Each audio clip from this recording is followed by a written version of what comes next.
this is Sassy Blonde Traveller. So I've had several people ask me about going to New York for Thanksgiving time to see the Macy's Thanksgiving Day Parade, and just wanted to share with a few of my little tidbits that I did when we went in 2022 for Thanksgiving. So I like affordable hotels, not necessarily in the middle of it all. So I decided to stay at a Spring Hill Marriott.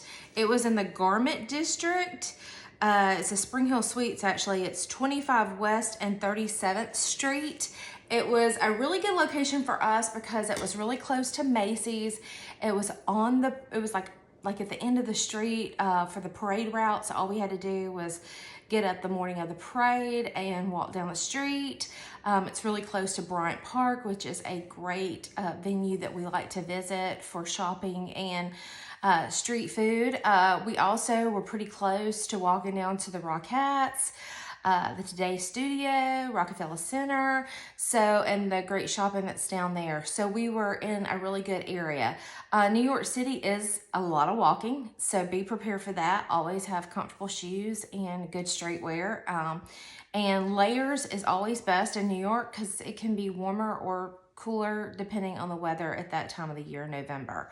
So I highly suggest staying close to Macy's, flying in at least 2 days early.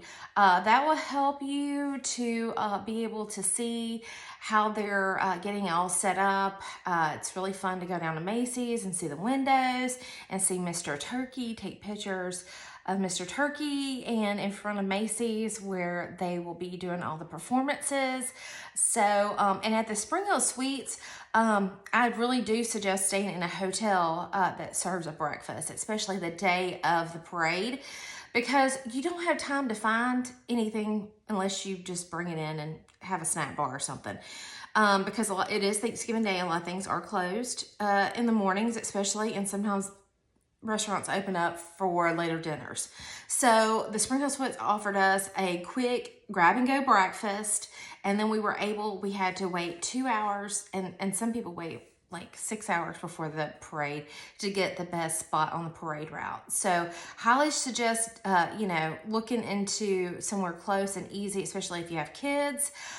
Some of the things that we did the days after the parade, we did a Rockette show. Before you go, I would always say, look and see what is going on at Madison Square Gardens. During this time, we were able to catch Billy Joel, which was phenomenal, really phenomenal. Like one of the best concerts of my life, I would have to say. We did a lot of rooftop bars because we wanted to see the sights of New York. And enjoy a nice cocktail in the evening.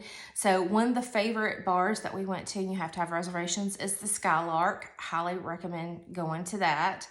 Then we also booked our Broadway shows in advance. So you just have to see what is playing at that point, see what your price range is, and see what you want to do if you want to take in. And then I highly recommend just looking at the restaurants and looking at the menus and the reviews and see what best, you want to eat. So my taste and your taste is probably a whole lot different sometimes. So, and then you can always usually find something that you like on the menu, but look at the pricing because sometimes that will deter you from going to certain restaurants. Another thing that we did, we went to Chelsea Marketplace, which is one of my absolute favorite foodie type places. It has great little shops, and I ran into a sample sale when I was there this last time, which was great. If you don't know what a sample sale is, it's where they're trying to get rid of high-end designer clothing at just rock bottom prices. So you can find some really great name brands for pretty cheap. So I got some really great things for that. It's no return. It's kind of like a cash and carry situation.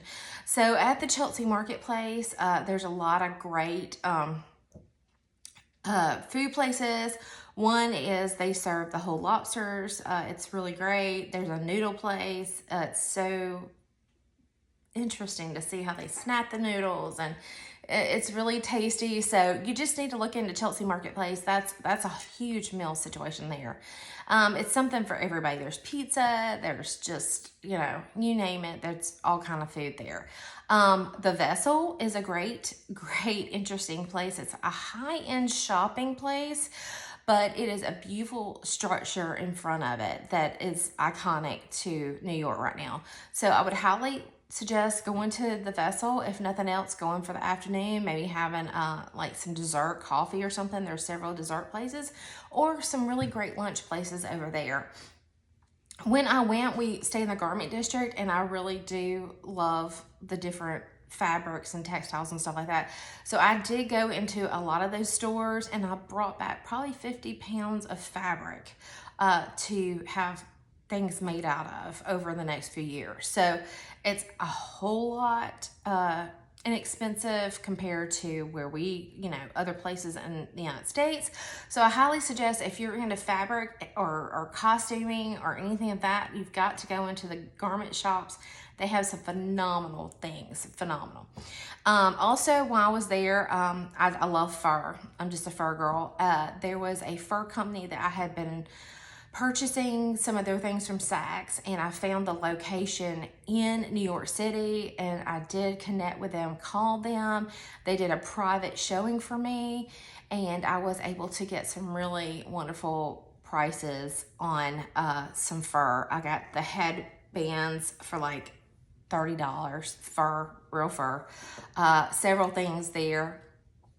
So I had a whole like fur suitcase that I came back with. So if you're wanting to purchase fur, do your research and go ahead and make an appointment closer to time to have the furrier experience, I would say. Also, while I was there, the Louis Vuitton the trunk show was going on. It was absolutely free. We were able to have a wonderful lunch there at Fred and Lewis. And I was able to purchase a little scarf there that was iconic to that trunk show for the birthday, and we got to see everything there, so that was a lot of fun. Down the street was Serendipity 3, and I can't not go to New York City and not have a frozen hot chocolate. So that's a really fun thing to do with kids, your husband. It brings out the kid in you. So look into Serendipity 3. It's a really, really good time. The kids really like the Rockettes, so that's a very iconic thing to do, so I would highly suggest doing that. And there's so much to do in New York City. I've done the Statue of Liberty multiple times. There is a free Staten Island ferry that you can do. You'll have to look into that. Chinatown's a great time as well. It depends on how many days you have there and what's high on your bucket list. So do all the research. I planned my New York trip for Thanksgiving like literally 2 weeks before. I was so lucky to get good airline tickets. We flew Delta, and we stayed at this wonderful Spring Hill Suites. It was just big enough for us.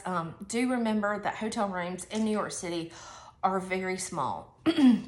So, and definitely, like I said, pack layers, because you're going to be on the streets and you want to enjoy every minute of New York City. So I hope this helps with your planning. And if you have any other questions, please feel free to DM me and I'll be happy to help.